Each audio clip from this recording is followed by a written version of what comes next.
क्या आप जानते हैं कि एक ऐसा सच्चा देशभक्त हमारे बीच था जिसने मात्र 22 वर्ष की आयु में ऑपरेशन सिंदूर का हिस्सा बनते हुए देश के लिए अपना बलिदान दे दिया।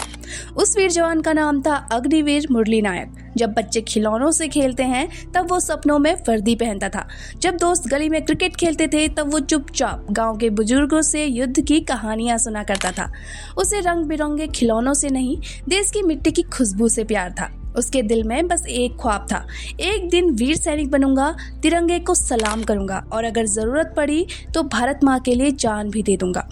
मुरली नायक आंध्र प्रदेश के श्री सत्य साई जिले के छोटे से गांव कल्ली थांडा से आते थे।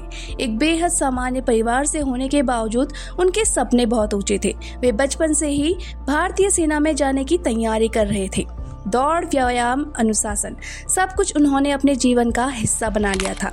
साल 2022 में जब केंद्र सरकार ने अग्निपथ योजना शुरू की तो मुरली के लिए जैसे कोई दरवाजा खुल गया। उन्होंने आवेदन किया, चयन हुआ और फिर उन्हें नासिक के ट्रेनिंग सेंटर भेजा गया।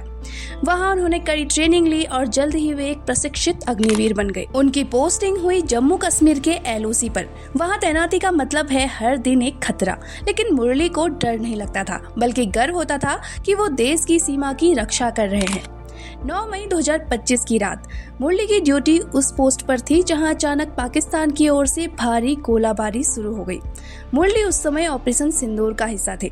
गोलियों की बौछार और बम धमाकों के बीच उन्होंने अपनी जगह नहीं छोड़ी। उन्होंने अपने साथियों को कवर दिया, जवाबी कार्रवाई की, लेकिन तभी एक विस्फोटक उनके बेहद पास फटा। वो गंभीर रूप से घायल हो गए। अस्पताल पहुंचाया गया, पर अफसोस वो अंतिम सांस तक देश के लिए लड़े और शहीद हो गए। जब उनका पार्थिव शरीर गांव लाया गया तो हर किसी की आंखें भर गई, लेकिन सबके दिल में गर्व भी था। गांव के लोगों और नेताओं ने मांग की कि मुरली नायक के गांव कल्ली थांडा का नाम बदलकर उनके नाम पर मुरली नायक थांडा रखा जाए। सरकार ने इस पर सहमति जताई।